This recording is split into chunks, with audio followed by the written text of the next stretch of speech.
Great. Okay. Okay.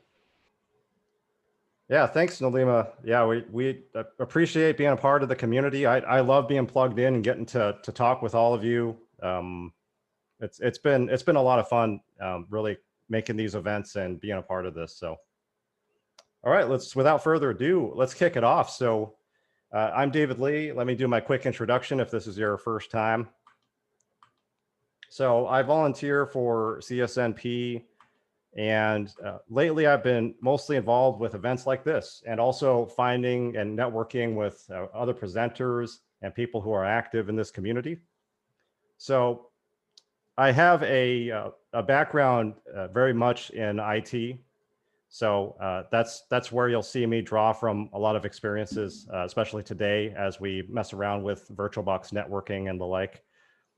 So, my passion is really helping, especially if you're just trying to make a career change or learn more about what this industry is all about. That's my passion in life is helping people get where they're going and get around those barriers to really land careers that are fulfilling and join this community, which is the security community is just incredible. And the people I've met have really made an impact on me, just how giving this community is. So I'm super proud to be a part of it. So that's my background. I have a master's in cyber, mostly IT management, infrastructure, networking, as well as quite a bit of identity management. And I've really pivoted into this trainer role ever since top of last year. Yeah, good to see you're switching gears into this space, Kaylee. Hope I got your name right there. Yeah, I encourage you to maybe try some of the methods today that we're about to talk about, because these have been very valuable for my own skill development, as well as the progression of my students in getting actually hands-on versus just reading straight knowledge from something like a Sec Plus study guide. And I think that's really, once you have that knowledge base, it's kind of the next step, right? Is nurturing your growth and finding ways that you can do so affordably. Okay, first I wanted to share a funny little story here. So I actually don't come from this industry. So a lot of folks I meet, they maybe they've been in InfoSec their whole lives, or they've been in tech their whole lives. I'm the exception by far. So once upon a time, back then when this was early 2000s, I was an undergrad student over at Boise State University in Idaho State. And I was trying to finish my CompTIA degree, my undergrad. And, it turns out that starting an undergrad degree the same year that World of Warcraft, the computer game, comes out is a really bad deal. And needless to say, I did not finish my collegiate experience there very effectively. So that was a failed attempt at my collegiate experience. But during that time, for some reason, I got obsessed with Linux. And I was like, what is this world that I've never seen before? And so I just dumped a ton of time into reading about the Linux terminal and how do I get myself into this thing. It felt like this whole like underworld that I could explore. And so I got on IRC chat rooms, I got on forums, started talking to people, and I managed to, while my grades were slipping, I managed to, dual boot a Windows machine, which means that I was able to take a computer tower that normally ran Windows and install another operating system right next to it, so that when I turn the computer on, it would give me a menu kind of like this, where this one's got Vista at the bottom and it's got Linux at the top. And you can kind of choose what operating system to boot into instead of always booting into the same, the Windows operating system. So back then, tools like VirtualBox were not as robust and accessible as they are today. And the community was also not as accessible as it is today. And so a lot of these shenanigans these systems I was playing with in college were just kind of on my own with books and internet forums, trying to make sense of it. And it was very tough. Like the interface was hard. I think I was using an early rendition of KDE, which was extremely difficult to run, because if you're used to pointing and clicking your mouse, you don't know that Linux is all about the terminal.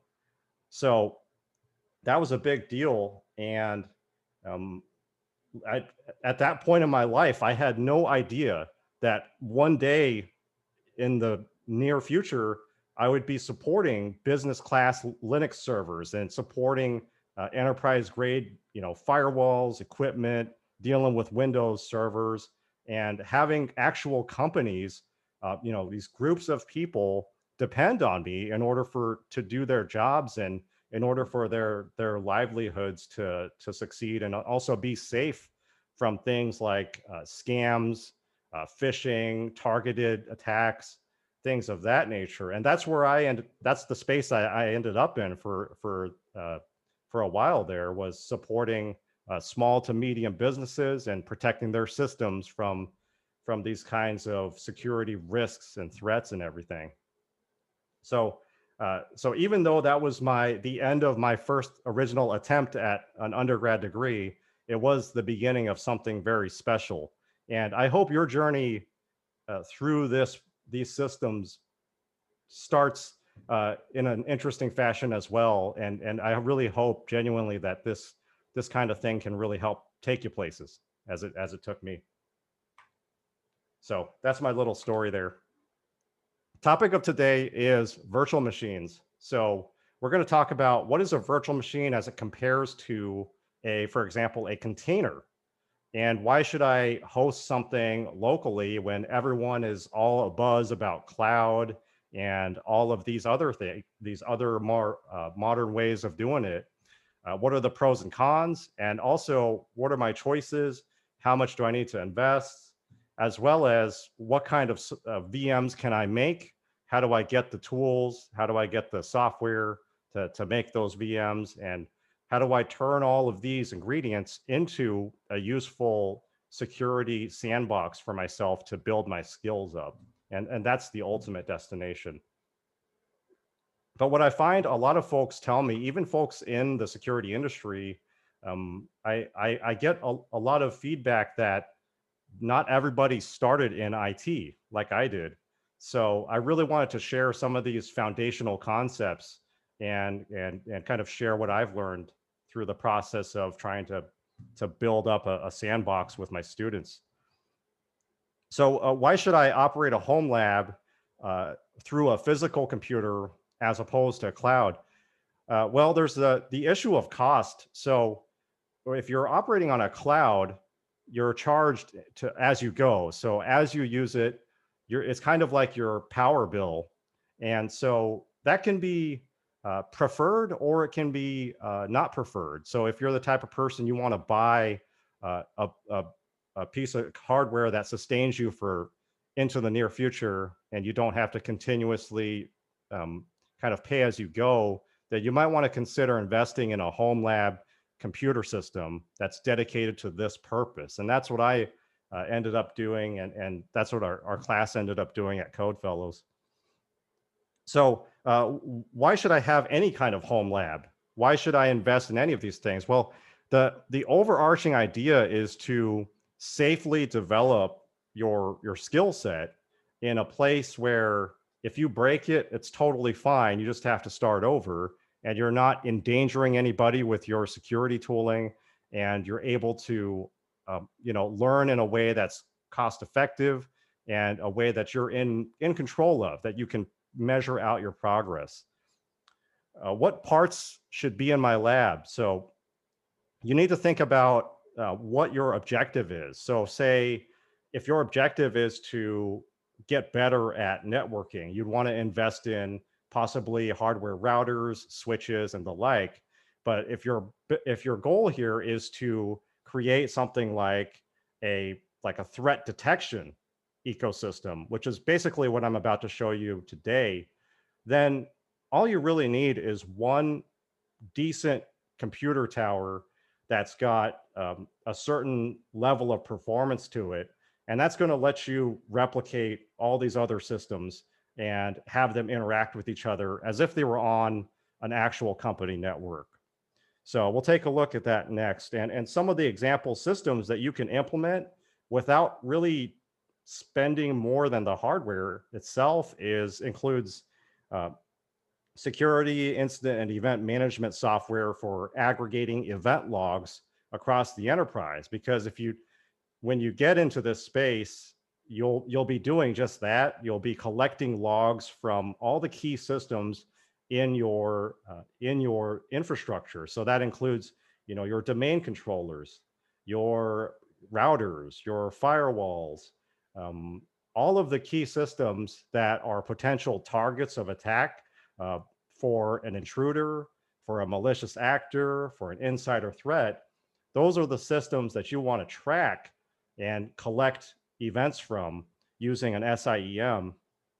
And also another threat detection tool, intrusion detection systems like Suricata and Snort can be easily, well, I shouldn't say easily, it takes some learning curve, but they can be deployed for free on a home lab. And so that makes it a very accessible proposition if you're on a tight budget, if you're, maybe your job was affected by COVID and now you're in the middle of a forced career change and you're taking an interest in this. Well, it's a way to kind of dip your toe in without, spending, without breaking the bank. And there's an incredible amount of software that's open source, that's freely accessible, that you can take advantage of. And I definitely want to talk about that as well. SS is asking about hardware specs. Yes, definitely. That's coming right up here in the next slide. Good question. So how do you source all of these components to get your home lab set up? Well, the first thing you want to be aware of is, in my opinion, the software. So in order to install something like Windows Server or Windows 10 or these IDS and SIEMs, you'll need to evaluate the cost of the software itself. And thankfully, a lot of these popular operating systems, such as Windows, they have evaluation editions that you can pull down from the internet for free. So I believe the Windows Server has this 90-day evaluation period, and it's very accessible these days to choose a system and practice your skills, especially if you are comfortable staying in that open source side of the spectrum. So there is a difference with commercial products that charge you and then open source products that are community driven and developed by the community contributors. And if you stick to that side of the equation, you'll have to spend a lot less, but you'll also need to troubleshoot a bit more, which I think if you're in a position of a lifelong learner, and that's the attitude that I take with this, I tend to be okay with that, but it depends on your situation too, because if you're somebody where you're kind of unplugged from the security community, you don't have a mentor or you don't have someone to kind of help you on this journey, something like installing and operating Linux can be a showstopper, because once you get stuck, how do you get over that hurdle? And that's where I spent months of my college life just learning how to click around Linux and what all these crazy tools do. And so I really encourage you, even if you go with like this home sandbox, try to find yourself a mentor or somebody who can kind of be there to bounce ideas off of and get yourself unstuck. So overall, what is a cyber range? So thinking about, I don't know if any of you are into archery or even into firearms. You'll probably know the term range. So an archery range or a shooting range, right? So, right, David, the mentor is totally CSNP sometimes, right? Yeah, I get you. I got you right there. So also, yeah, I should mention, Cy indicates there, we are working on a mentorship program, right? So if you don't know somebody, you can actually reach out to us and get kind of paired up with someone who's an invested mentor in that process. So yeah, stay tuned with the CSNP crowd. There's more to come on that front for sure. So, back to this whole cyber range topic. It sounds, it sounds all cool and hackerish. And you might have heard of companies like, for example, Boeing has a number of advanced cyber range systems that they've talked about in the news and everything. And so all these are virtual environments that are controlled. So you've got a set of kind of borders to what is allowed to go into and out of your environment, and you're taking responsibility of that environment. So when you start playing around with things like malware, you really have to take that responsibility to say, okay, if something goes wrong, this is my fault because this is my system, this is my home network, and you've really got to understand the level of responsibility when you're working with that kind of stuff, especially as you get closer to it, right? But the overall purpose, of course, is at least in my example today, is going to be threat detection. So if I have activities that are targeting my systems from the outside, or maybe they've already got in, what kind of things can I install to detect them? And also, you might use this from a pen tester hackerish side of the equation to, say, set up a bunch of systems and then pretend you're the intruder and attack the systems from either the outside or just from the inside of the existing network. So pretend you got a foothold, say you took over a Windows 10 computer.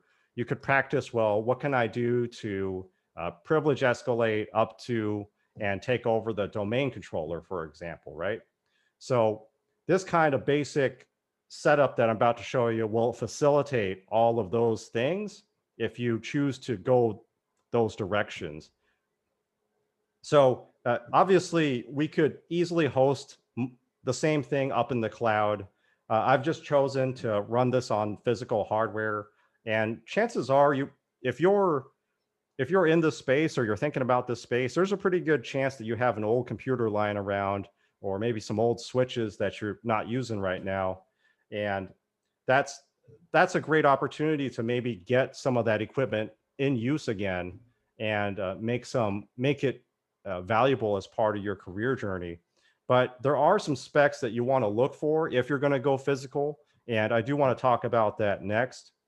If you decide to go cloud, the cloud instances on for example, AWS EC2, where you can host virtual machines, those are scalable. So there's a lot more leeway.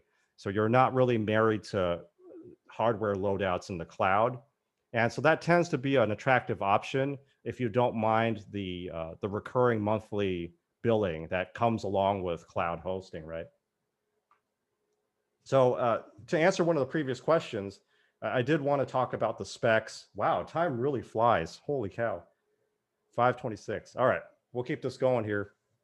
So some of these models I found on this aftermarket of eBay and local computer shops that are extremely good value for this kind of process. So Dell Precision T3600 is a tower desktop computer, but the nice thing is it has a Xeon CPU, which you typically mostly see on server blades because it supports 8 cores, sometimes 12 cores. So you want to look for a computer that has more cores, at least 4, but preferably, if you can, 8 cores or better.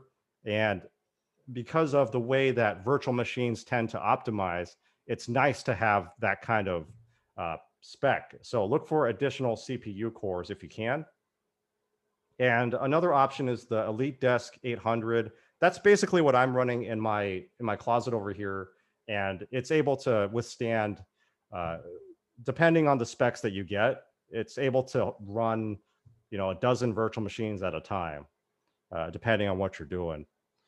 And the final option here, the Dell PowerEdge R720, this one is a great entry point if you have like a garage and you want to put an actual rack mounted server blade up and actually have a dedicated space, just like a company would have, like a server rack closet, and put all of your VMs there.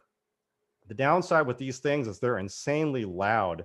And so you don't want to put a server blade like in your office or near your bedroom, your living spaces.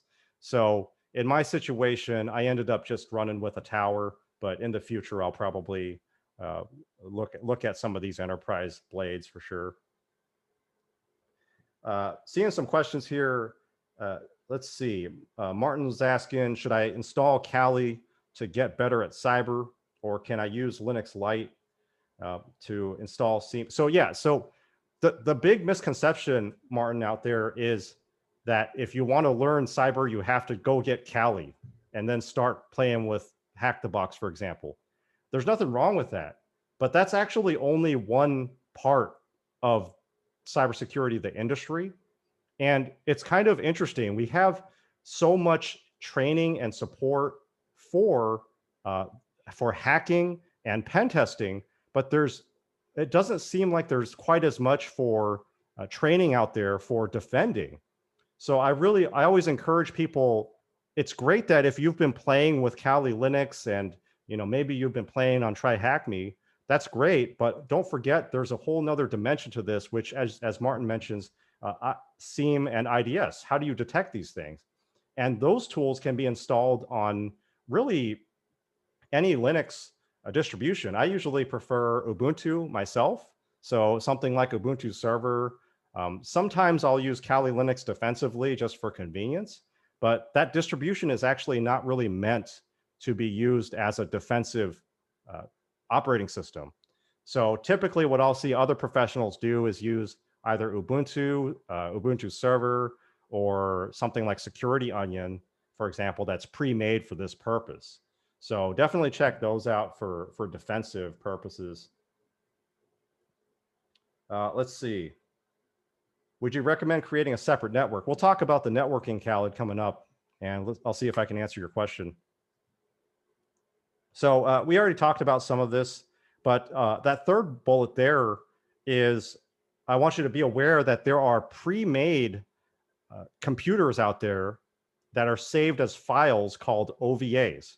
So if you look at things like Web Security Dojo, for example, is an OVA, which is a pre-made computer at the OS level that has tons of software built into it. Kind of like when you install Kali Linux, it has pre-made software for you, right? So that there's other computers out there that are just these large files that you can import into VirtualBox, and they already have software ready to go. So other examples are Flare VM for malware analysis on Windows is another great tool. So look out for things that just have tons of free tooling baked in, and they're commonly saved as OVA files for either VirtualBox or VMware. Also, what I was surprised to find in my experimentation in preparing for my teaching is that VirtualBox has a ton of networking capabilities that a lot of folks don't know about. I personally didn't know about them until I started tinkering, and I found out that VirtualBox is able to act as its own router and assign IP addresses just like a real router would, as well as support some level of network isolation. So you can separate virtual machines from each other or create a subnet that's behind NAT. And we'll talk about that real quick next. But before we do, just comparing containers versus virtual machines, right? So a virtual machine is abstracting away everything that's underneath the operating system level. So say I have a Windows 10 virtual machine, that means that everything that's below the Windows 10 level, such as the RAM or the hard drive or the motherboard, all of that is abstracted away. But if you're talking about containers, that's abstracted away even higher. So in a container, you have the software service or application that's running, that's virtualized, but the operating system is abstracted away. So all you do is you install something like Docker, and then Docker kind of takes the place of what otherwise would be an operating system. And so it's a higher level of abstraction, which makes it a very appealing type of configuration in a DevOps environment where you want to spin things up and throw things away at scale efficiently. So just wanted to make sure that you understand the difference between those two concepts, and that there's a lot of hype these days around containerization, around cloud and all of that. But I want to make sure you understand the concepts and not just the fact that something is popular right now. Why is it popular, right? That's a big deal. So there are situations where you want to practice containerizing, and you can absolutely learn containerization on a home lab, on a local computer using Docker. Absolutely. In fact, somebody in the CSNP Slack mentioned that they had loaded Docker onto a Raspberry Pi and were able to teach themselves containerization using a Raspberry Pi, which is, I think it's like a $60 computer system that you can grab off of Amazon. So if you're on a real tight budget and you know exactly what you're trying to do, say you're mostly in like the terminal and you only need a small amount of power, you might look into the Raspberry Pi to do stuff like that. So to build a home cyber range, you've got to understand, if you're going to use VirtualBox especially, you got to understand these basic concepts. So looking at bridge mode, that's the first network adapter setting. And what it lets you do is make the virtual machine on the same level as the rest of your home network. So if my computer here is 192.168.0.40, well, if I put a virtual machine on bridge mode, it's going to get an IP of something like 192.168.0.60, right? Or 41. It's going to be in the same network, which means that the virtual machines can see my personal machines as well. And sometimes you don't want to do that when you start dealing with dangerous things like malware crawling all over your systems and you're starting to test stuff like that. So we want to think about ways that we can establish some kind of separation. So the next option there is NAT, which stands for Network Address Translation. And what this does is it basically makes VirtualBox into a router that is between your personal network and your virtualized network. So this is really great if you're kind of nervous about what you're doing, or you just prefer to keep it separate from your home network. And so the downfall then is if you have two virtual machines set to NAT, they can't talk to each other. So that's where the next setting comes in, is if you want an isolated network where the systems can see each other, you might want to use the NAT network option in VirtualBox on each virtual machine. So if I've got Kali Linux and I've got Windows 10 and I want them to see each other on the same virtual network, maybe I'll set them both to NAT network so that they can ping each other, and then I can simulate attacks and everything. So the final option there is a little bit more advanced, and that's where if you've got something like a virtual router deployed to your network on VirtualBox, you can set your virtual router as the DHCP server firewall for this whole virtual network.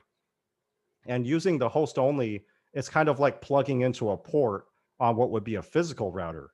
So not only can VirtualBox act as a separating portion between your personal and your lab, but you can install a virtual router and use this feature to make it in charge of your virtual network. Okay, so here's a topology that I would suggest if you're starting out and you just want to start experimenting a little bit with your home lab. Everybody knows about Kali Linux, right? That's the first thing that gets recommended. I just saw a recommendation there. Thanks for calling out some resources like Try Hack Me. Very, very good guided resources, right? But what's the next step? Like if you want to actually create a sandbox where you have freedoms to deploy your own scenarios, deploy your own systems, uh, learning tools that are very guided, that where they host the scenario for you, don't necessarily give you that level of freedom. So when you're at that stage and you understand some of these components and you want to start tinkering, this is where you want to think about, how do I set up my own network that's isolated and that has, for example, has a firewall, has its own DHCP server. And when you get the right skills, how do I get a network that has a domain controller just like an enterprise company does? So if you've never heard of those, a domain controller runs on the Windows Server operating system, and that's like the master computer that oversees access to the rest of the network computers. So it'll manage identities, access to network resources, and the domain controller is a common, it's a attractive target for an intruder who wants to take over your company's systems. It's usually the top of the food chain on the local area network in terms of the power it has over all the other systems. So you can simulate things like this by deploying it yourself, but you will need to know some basic IT skills, like how do I deploy a forest, a domain, organizational units, groups, Active Directory, right? So a little bit of dabbling in systems administrator skills can let you simulate pretty realistic environments on a home lab type of sandbox. And you can get Windows Server off of the Microsoft Evaluation Center for, I believe it's a 90-day free trial. And you can deploy a full-blown domain just by maybe following tutorials or working with mentors, teachers, and actually simulate that. So the other three boxes I've got listed there, you got to have at least one Windows 10 endpoint to simulate what a business computer system that a person is using might look like. And maybe that's where you start your attack if you're simulating something like that, because it's not realistic to just give yourself access to the domain controller. It's more realistic, say you phish somebody, they clicked your attachment, and now you took over their Windows 10 computer, but they're not the sysadmin. So how do I execute lateral movement from Windows 10 to other computers on the network? And ultimately, how do I take over critical servers like the domain controller, like the file servers? And so that's a very realistic scenario, because it's easy to trick people these days using things like phishing emails, deceiving, calling them and saying you're somebody else. It's a lot easier to trick people than it is to technically hack into a complex network with firewalls and lots of their shields up. So this is a very common scenario. You can test things like Mimikatz is a great example of something you can use to practice privilege escalation. You can practice Meterpreter from Kali Linux. All of those popular, well-known attack techniques, they're well known for a reason, because they're effective, and they're effective in common environments that you see out there in the world of business and enterprises. So that's what you want to set up in a home lab, is something that represents what most companies have. And if you go into a job interview and you can talk about this, if you can go on a whiteboard and you can say, here's my home lab, I have these 4 VMs, I have a domain controller, I have a Windows 10 foothold computer, and I'm able to then simulate operations like Mimikatz or other types of attacks to get at the DC. Good question, David. No Mac endpoint on mine. I'm very anti-Apple myself, so I always forget that I should include them. That's my bad. That's my apologies. The other problem with the other reason, by the way, I don't have Mac is that they don't allow you to virtualize on non-Apple hardware. Okay.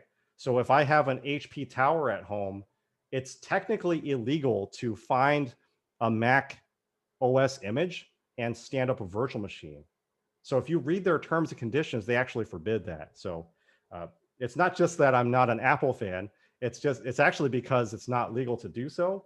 Although AWS Cloud does support that now. So I would say that would be the place to go if you want to simulate an Apple endpoint.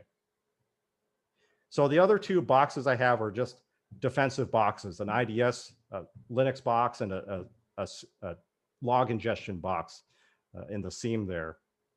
And so notice I've got a pseudo WAN entry there that says 10.0.0.0.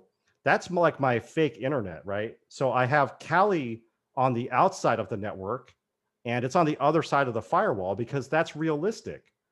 It's because if you're using an attack tool, you start on the outside and you want to probe your way into your target.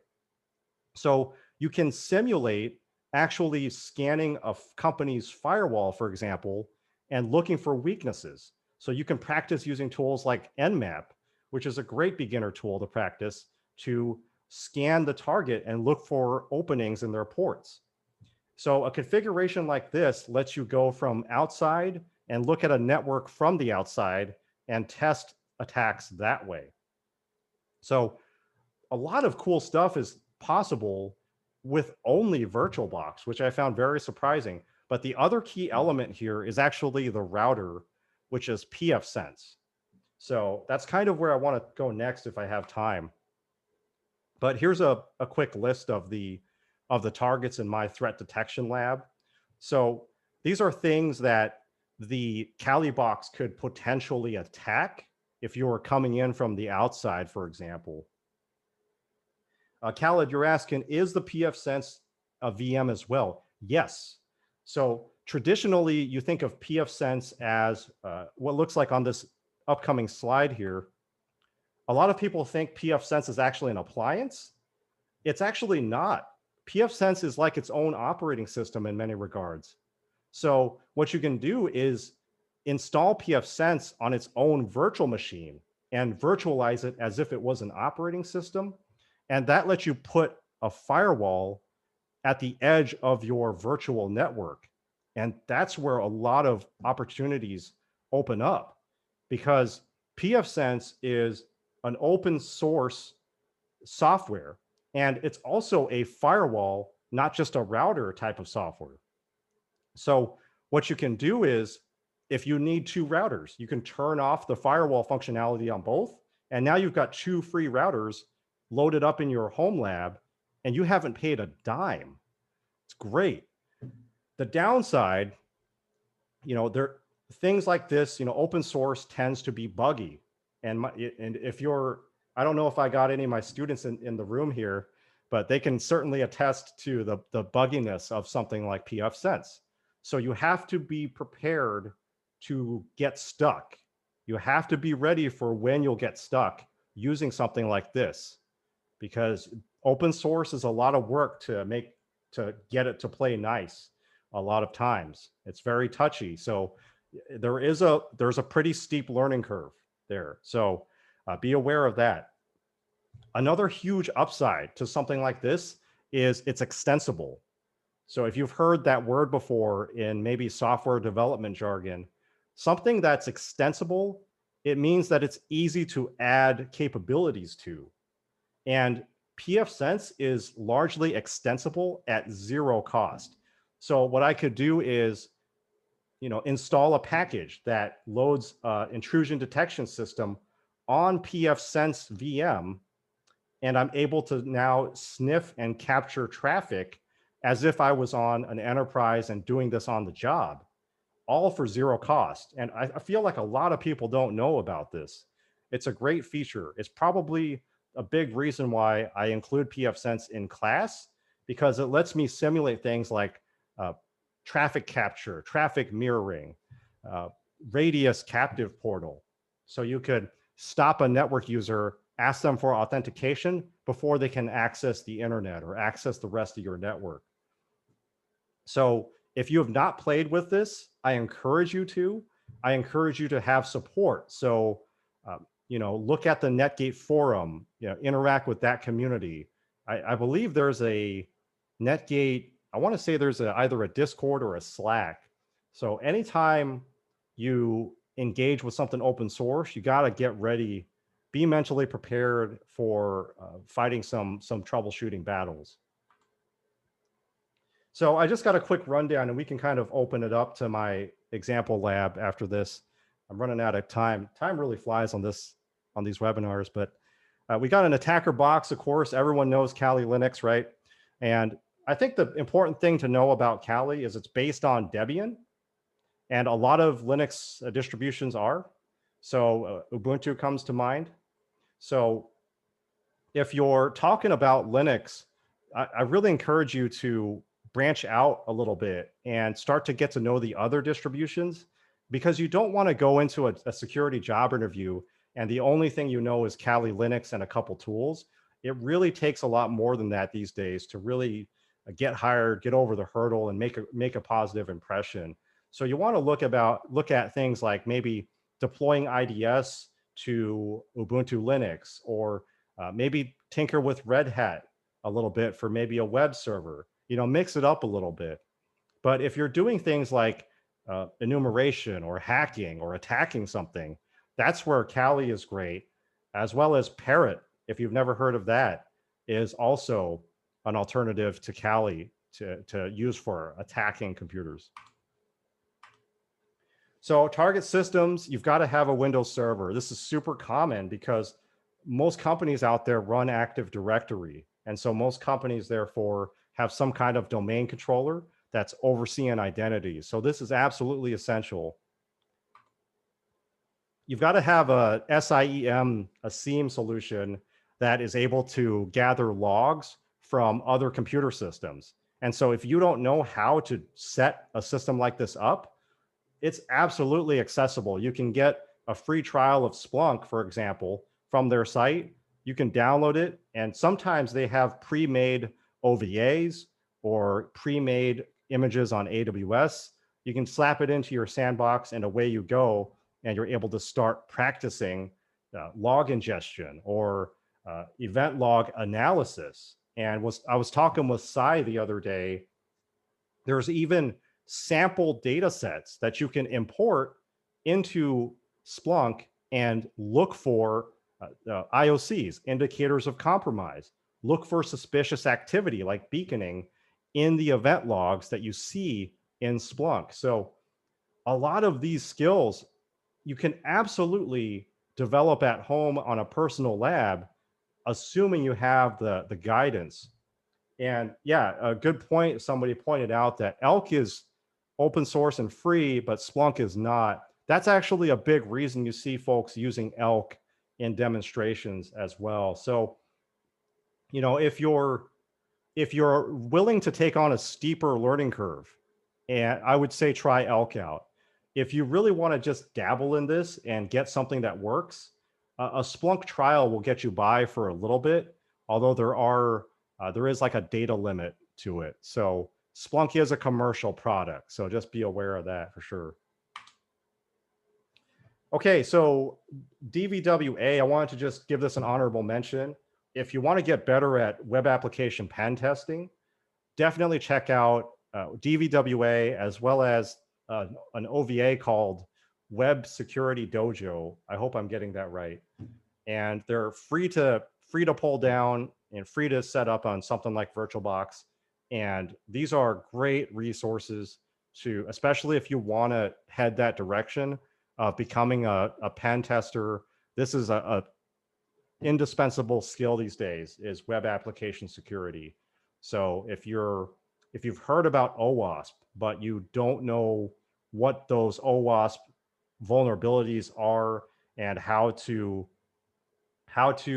actually execute those against a target, things like DVWA can act as your target. in your own kind of cyber range. Okay, not much time left, Tony, but I guess I can at least show you all my setup that I have. And it's really nothing super fancy, but let me see if I can get this working.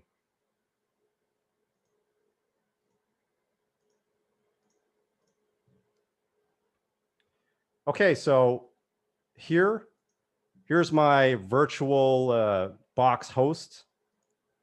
No place like home, of course. And up here, if you've never used VirtualBox, it's got this is the interface. So let me make sure I can see everything okay like that. So obviously I teach a lot of different levels of this. So I have kind of a category for each class, but down here is my basic blue zone. So here I've got a Windows 10 box, and here I've got a Windows Server 2019 box. So this is my victim network, so to speak. This is my practice, this is my David Corp, right? And all of you can fairly easily do this yourself if you're comfortable. Say if you were able to set up Kali Linux already as a VirtualBox machine, you can relatively easily set up and at least install something like Windows Server, something like Windows 10 on a actual CorpNet defensive network in VirtualBox. So what I did was I put pfSense as the edge networking appliance. So this is both the firewall and the router. And a question on where did I get Windows 10? That is, so basically you go to the Windows 10 media creation tool and you set up a ISO file. So I have a few ISO files, and I'll show you real quick how that works. Under my Windows 10 VM, I go to settings, I go to storage, and right now I've got a disk inserted, but I can choose a different disk. So here I can select other ISO files.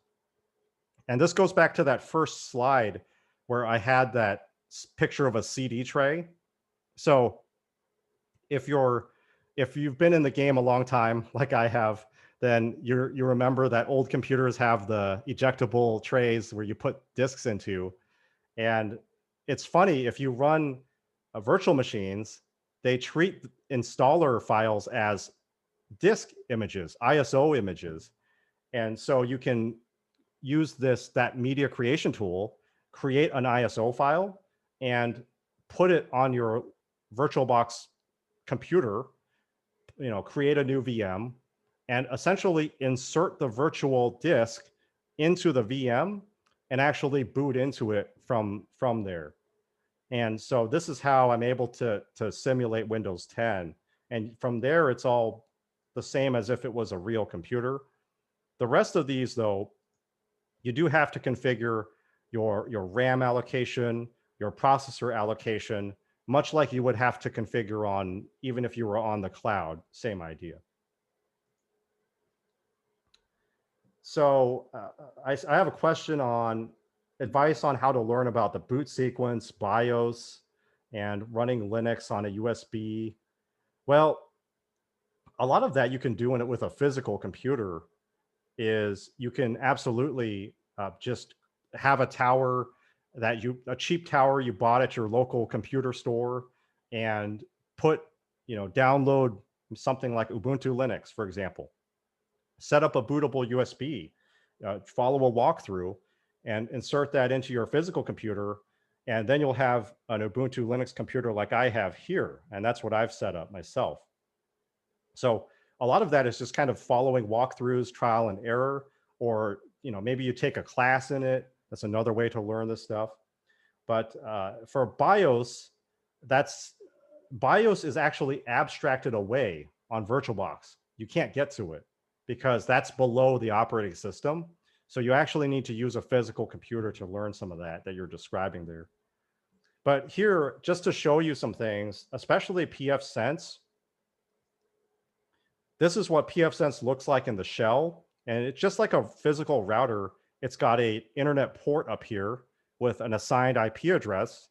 And it's got a LAN interface here for the local area network, for the subnet. So this is exactly the same as if I had a physical router in my home with physical computers plugged in. But now instead, I have a disposable virtual machine, which is even better.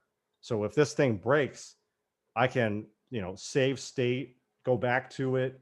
I could start over, and it's no big deal because I haven't bricked a real appliance. Yeah, backing up VMs. There's a ton of ways to do it. Let me show you real quick. It's actually really easy. So if I've got a VM running like Windows 10, I can go File, Machine, and I can actually take a snapshot in time. So say before changes, right?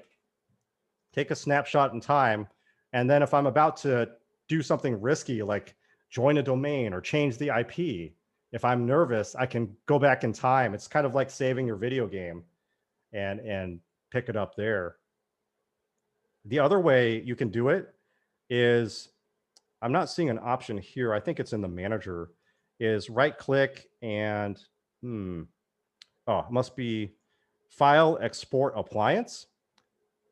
This option right here, this lets you take the file and save it as an exported OVA so that somebody else could import it back into VirtualBox later, and you have everything ready to go. So there's actually a couple ways you can save your progress in case you're about to break something. Okay. Oh man, great question, Aman. So you're seeing a lot of VMs, correct? Yes, I can show you my system specs. Everyone loves system specs, right? So we can go to my system monitor, and here's my hard disk. I have about 0.5 terabyte. Here's my processes, and then here's my resources.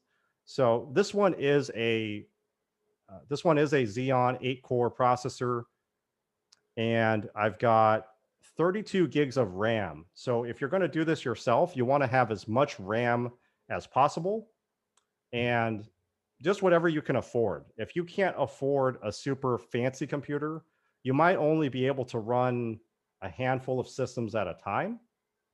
So I generally recommend at least 16 gigs RAM and at least a quad core modern-ish CPU to get you off the ground.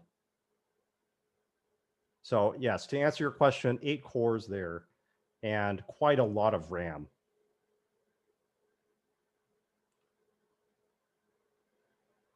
Thoughts on VMware from Dave? I think it's fine. I've used both, and the only thing I didn't like about VMware is it did not let me export to OVA in the free version, which in VirtualBox, the free edition lets you just export, import as you like. So I thought that was a deal breaker for me as a teacher. Yes, so wow, yeah, lots of cool discussions going on about dual boot as well. Yeah, that's if you have VirtualBox and if you have the skills already to say set up something basic like Kali Linux, you really don't need to dual boot. That was only back in the old days, back where this information was not as available, back when this was not as robust and everything. That's the hard way to do it, in my opinion, is dual boot, because now I can create separate virtual machines. And if I need Linux, I can just make a disposable VM and do my testing there. Defense attack. Well, I don't have too much interesting prepared, although we can perhaps do maybe an Nmap scan and take a peek at my pfSense's existing settings. So let's take a look. My public IP in this case would be 192.168.1.160. And I can then attempt a scan from Kali Linux, assuming it's on the correct network. So let me shrink that screen a bit.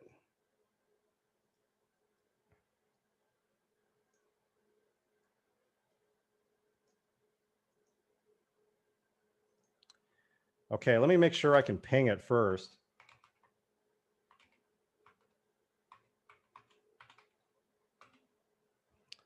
Oh, that's not promising. Let's check my settings. Ah, that would be why. So yes, I'm going to turn that off, turn you on.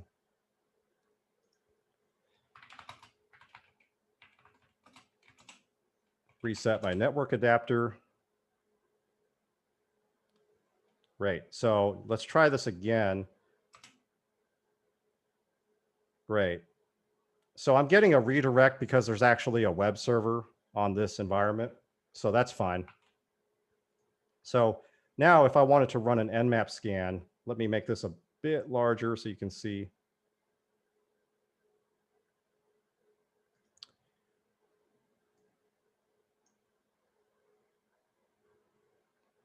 Sorry, Tony, I'm pushing on time here. You're totally fine.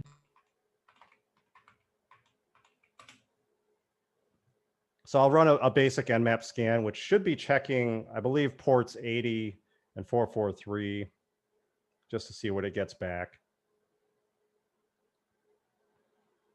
But this is an example of what you can do in your own sandbox, because, you know, scanning something with Nmap where you don't have the permissions normally is not great.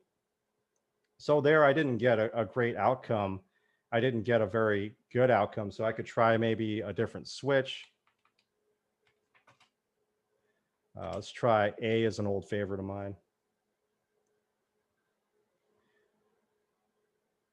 Let's see, a question from Khaled. If we create a NAT VM, is it going to still have access to the internet through the home router? Actually, yes. Yes, but the problem with, if you use pfSense, you might have trouble with the double NAT effect, right? So if you put pfSense itself on a NAT, that means you're double NATing, which is like putting a router behind a router, and that causes network issues if you have networking experience, and you'll know that it's kind of not great. So in my case, I had to put pfSense on bridge, Kali on bridge, just to make sure things are moving. Yeah, SV is a great option. Here, this was able to detect that looks like it was able to get a basic trace route, and let's see, senses a virtual NIC on the target. That's about it, though. We can do an SV and see what we get, but the point of today was really not an intense hacking lab, but just to show you like some ideas for getting your hacking lab set up. So yeah, so cloud platforms like AWS, if you try to import things like custom OVAs up into AWS, you might run into kernel conflicts and things like that. So it's a different animal virtualizing up there, but a lot of this is very much doable in the cloud. Gosh, I opened up port 22 on purpose, but it's not picking it up. So sorry, folks. We do have a handful of questions that came in through the Q&A. I don't think we had the chance to cover, but we'll go go through them really quick. We had one question asking, what are some basic tools that can be installed on a regular personal computer and play around without compromising the device? Any suggestions? Gotcha. So, well, if you want to learn attack and defense, you know, what you could do, so say you had no budget and you had to use your personal, you could consider installing VirtualBox on your personal computer directly instead of going out and buying a dedicated tower like I did. That's totally doable, but I'll warn you, is the downside of that is if any part of that computer gets corrupted or damaged, then you are risking your personal data that's on the computer, and it becomes a headache to have to repair. So for example, what if you have to reformat the computer? So, you know, if you're setting up a home cyber range, I always encourage a dedicated computer system, or if you can't do that, a dedicated cloud like a VPC on AWS that is just your space, your private place to do these operations, because you just don't want to risk losing personal data and breaking up a personal system, because maybe that's your only computer that you use for school and work, right? So, yeah. Awesome. Thanks for answering that. How much time do you have? I know we're over the hour, so I want to be mindful of David's time. I can stick. I can answer some more. I can keep going. Okay. So I think so. I'm going to go back to the Q&A because there are a handful that we haven't got the chance to answer. I think any opinions on Parrot versus Kali? Gosh, you know, I've heard great things about Parrot. It's probably great. For the tools that I teach in class, I just use Kali because it has what I need. So remember that. So remember that the distributions themselves, there are subtle differences, right? So there might be some edge case scenarios where one worked and the other didn't, but ultimately they're just pre-made boxes.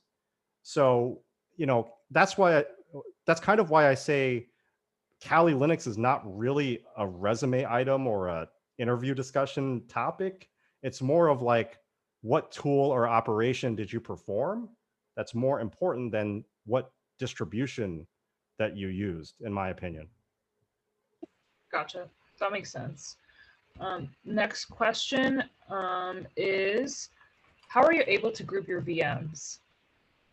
Oh, yeah. So if you're in VirtualBox, you can just highlight whatever you want to group, right click and go, ooh, this one's not cooperating, but there's a group button right there.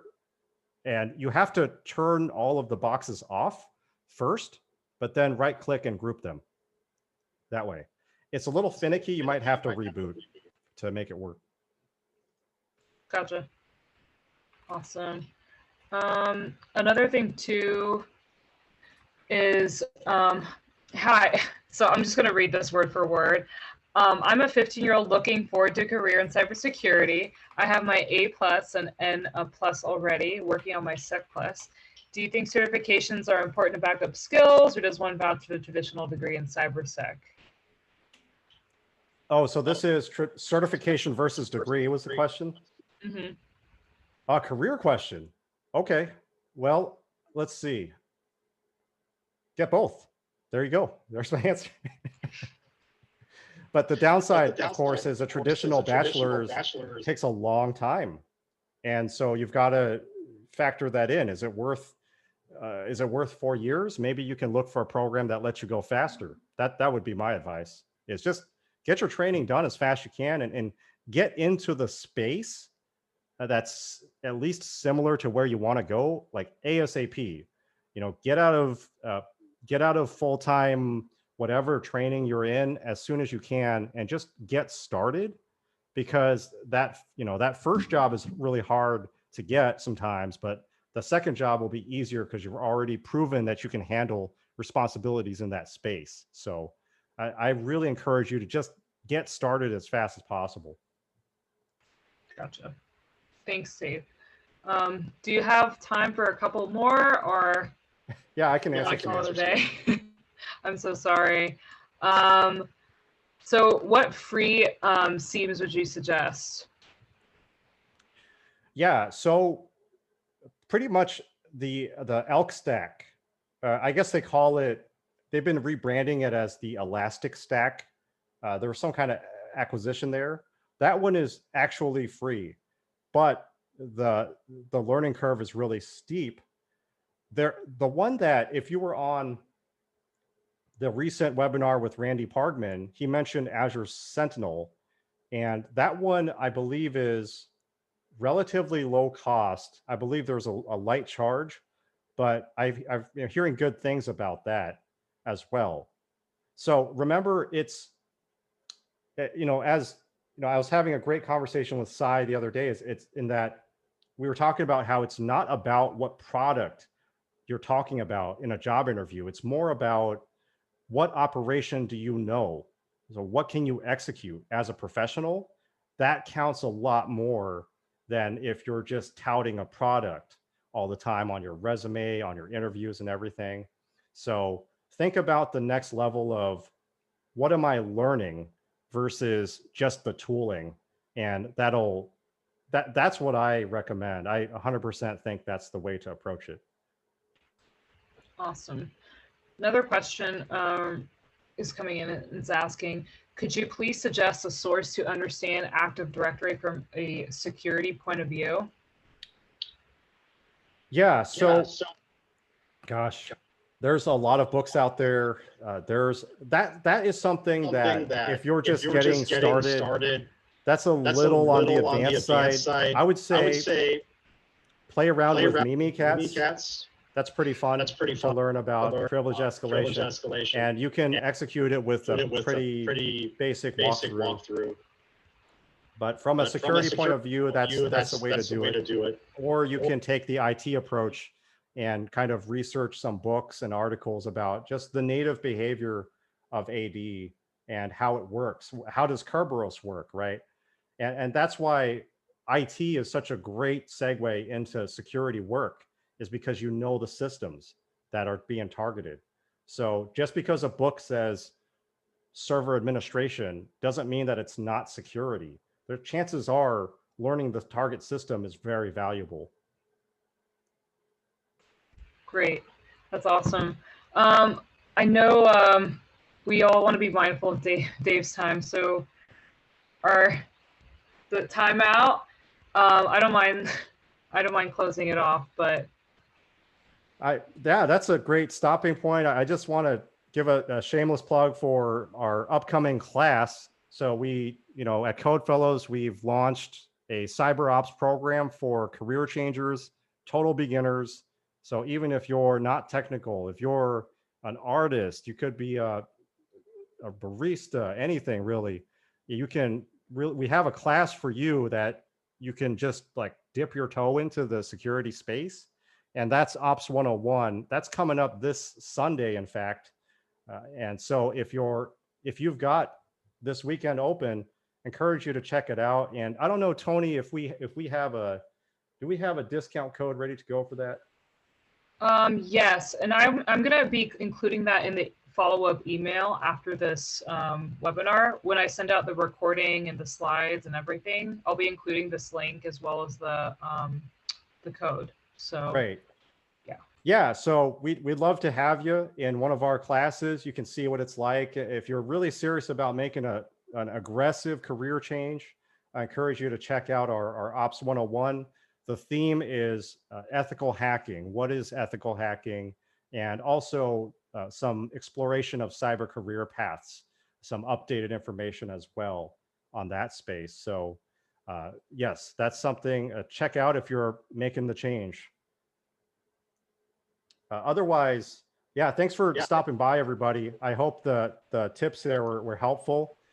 And it's been fun. I love this community. It's always great to chat with all of you and show you what I've been working on. It's always a lot of fun. And feel free to bug me on LinkedIn and you know, ask me questions there if I didn't get around to you, and I'd be happy to follow up there as well. Yeah, I'll also make sure to drop David's handle in the email as well, so you guys can reach out to him directly there for any questions. Yeah, outstanding. Yeah, thanks for hosting, Tony. Good to see everybody. Likewise. All right. Well, thank you again for joining us this evening. Like I said, I'll be sending out the recording as well as the slides, excuse me. And have a great evening, everyone. See you, everybody. Ciao.